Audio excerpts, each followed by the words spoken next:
Visakha steel plant పెను ప్రమాదానికి కారణం ఎవరు? 8 మంది సజీవ దహనం కావడానికి బాధ్యులెవరు? ఈ కూటమి ప్రభుత్వం కారణం కాదు అని వీళ్ళు చెప్పగలరా? పోనీ విశాఖ స్టీల్ ప్లాంట్ యాజమాన్యం మాకేం సంబంధం లేదు అని ప్రజల ముందుకు వచ్చి చెప్పే ధైర్యం ఉందా?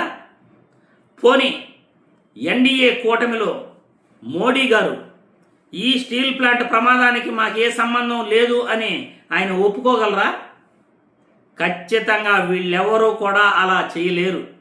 ఎందుకంటే ఈ ప్రమాదానికి కారణం వీళ్ళందరూ కూడా ఎన్డీఏ కూటమి, ఇప్పుడు ఆంధ్రప్రదేశ్లో కూటమి ప్రభుత్వం, స్టీల్ ప్లాంట్ యాజమాన్యం.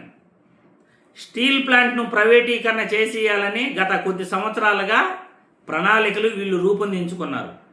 విశాఖ ఉక్కు ఆంధ్రుల హక్కు అని ప్రజలు ఎక్కడ నినాదం ఊపందుకుంటుందో స్టీల్ ప్లాంట్ కార్మికులు ఇందుకు ఒప్పుకోవట్లేదు కాబట్టి మేము విశాఖ ఉక్కును ప్రైవేటు పరం చేయము అని తూతూ మంత్రంగా చెప్పి 11,440 కోట్లు మంజూరు చేశారు. ఆ 11,440 కోట్లు స్టీల్ ప్లాంట్ కోసం కానీ, అందులో యంత్రాల కోసం కానీ, లేకపోతే కార్మికుల కోసం కానీ ఒక్క పైసా అయినా వీళ్ళు ఖర్చు పెట్టారా అంటే 100% వీళ్ళు ఖర్చు పెట్టలేదు.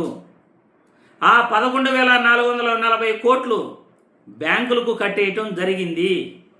ఇది 100% వాస్తవం. కేంద్రం మంజూరు చేసిన 11,440 కోట్లు విశాఖ ఉక్కు కర్మాగారానికి రూపాయి కూడా అందుకు ఖర్చు పెట్టలేదు. స్టీల్ ప్లాంట్ కోసం వాడలేదు. స్టీల్ ప్లాంట్లో కార్మికుల కోసం కూడా వాడలేదు. ఈరోజు విశాఖ ఉక్కు స్టీల్ ప్లాంట్లో 30 సంవత్సరాల ముందు నుండి వాడుతున్న యంత్రాలనే ఇంకా కూడా వాడుతున్నారు.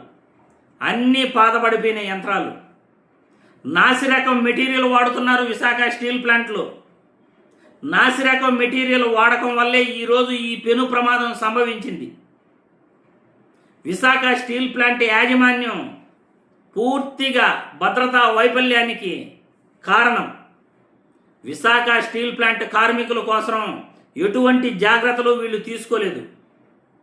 విశాఖ స్టీల్ ప్లాంట్లో ఇప్పుడు ప్రమాదం జరిగిన ల్యాడల్లో సుమారు 1520 డిగ్రీల నుండి 1600 డిగ్రీల ఉష్ణోగ్రత అక్కడ ఉంటుంది. ఈ ల్యాడల్లో అంత ఉష్ణోగ్రత ఉన్నప్పుడే స్టీల్ తయారీని చేయటం జరుగుతుంది.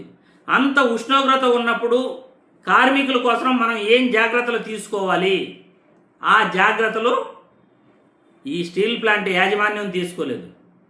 ఈ ల్యాడల్లో పనిచేస్తున్న ఈ ప్రమాదం జరిగిన ప్రదేశంలో కొంతమంది ఆ సమయానికి టీ విరామ సమయం కాబట్టి బయట వెళ్ళారు కాబట్టి ప్రమాదం 8 మంది వరకే జరిగింది. లేకపోతే ఇంకా ఘోరమైన ప్రమాదం జరిగి ఉండేది. ఎంతోమంది ప్రాణాలు బలైపోయేవి. అది వాళ్ళ అదృష్టం అనుకోవాలి. ఈరోజు 8 మంది సజీవ దహనం అయ్యారంటే దాదాపు 1600 డిగ్రీల ఉష్ణోగ్రతలో ఆ ఉక్కు ద్రవం ముద్దగా వాళ్ళపైన పడటం వల్ల అందరూ ముద్ద అయిపోయారు. దీనికి స్టీల్ ప్లాంట్ యాజమాన్యం కారణం కాదు అని మీరు చెప్పగలరా? సరైన ఏర్పాట్లు, సరైన భద్రత, కొత్త సామాగ్రి, యంత్రాలు ఇవన్నీ వాడి సరైన జాగ్రత్తలు తీసుకుని ఉంటే అసలు ఈ ప్రమాదం జరిగేదే కాదు. అసలు స్టీల్ ప్లాంట్ కార్మికులు ఎన్ని ఇబ్బందులు పడుతున్నారో వాళ్ళ సలహాలు సూచనలు తీసుకుని ఉంటే ఈ ప్రమాదం జరిగేది కాదు. గత కొద్ది నెలలుగా విశాఖ స్టీల్ ప్లాంట్ కార్మికులు జీతాలు కూడా సరిగ్గా తీసుకోవట్లేదు. 18,000 మంది ఉన్న పర్మనెంట్ ఉద్యోగులు ఈరోజు 9,000 మంది ఉన్నారు. 30,000 మంది ఉన్న కాంట్రాక్ట్ కార్మికులు ఈరోజు 5-6 మంది మాత్రమే ఉన్నారు. ఎందుకు అంత తక్కువ మంది స్టీల్ ప్లాంట్లో వర్క్ చేస్తున్నారు? ఎందుకు మిగతా వాళ్ళందరూ వెళ్ళిపోయారు? స్టీల్ ప్లాంట్ యాజమాన్యం ఒత్తిడి కాదని చెప్పగలరా? ఈఆర్ఎస్ ఇచ్చిన వాళ్ళు కూడా ఇప్పటి వరకు సెటిల్మెంట్లు మీరు చేశారా? జీతాలు సరిగ్గా ఇస్తున్నారా? సరైన యంత్రాలు వాడట్లేదు, సరైన రక్షణ కల్పించట్లేదు, సరైన టయానికి జీతాలు ఇవ్వట్లేదు, స్టీల్ ప్లాంట్ కార్మికుల సమస్యలు వినట్లేదు. ఇక ప్రమాదాలు జరగకుండా ఎలా ఉంటాయి? స్టీల్ ప్లాంట్లో పెను ప్రమాదం జరగడానికి ప్రధానమైన కారణం స్టీల్ ప్లాంట్ యాజమాన్యమే, ఈ కూటమి ప్రభుత్వమే, ఈ ఎన్డీఏ కూటమి యొక్క వైఫల్యమే. ఖచ్చితంగా ప్రజలకు, స్టీల్ ప్లాంట్ కార్మికులకు వీళ్ళు సమాధానం చెప్పాలి. ప్రమాదం జరిగిన 4 గంటల వరకు కూడా ప్రమాదం స్థలానికి చేరుకోలేదు. ఆ తర్వాత ఒక్కొక్కరు విచారాన్ని వ్యక్తం చేస్తూ వాళ్ళకి సంతాపం ప్రకటించడం, విచారం వ్యక్తం చేయటం జరిగింది. వెంటనే కూడా స్పందించలేదు. 4 గంటల 15 నిమిషాలకు జరిగితే రాత్రి ఎప్పుడో విచారాన్ని వ్యక్తం చేస్తూ ఒక్కొక్కరుగా సంతాపాన్ని ప్రకటించారు, విచారాన్ని ప్రకటించడం జరిగింది.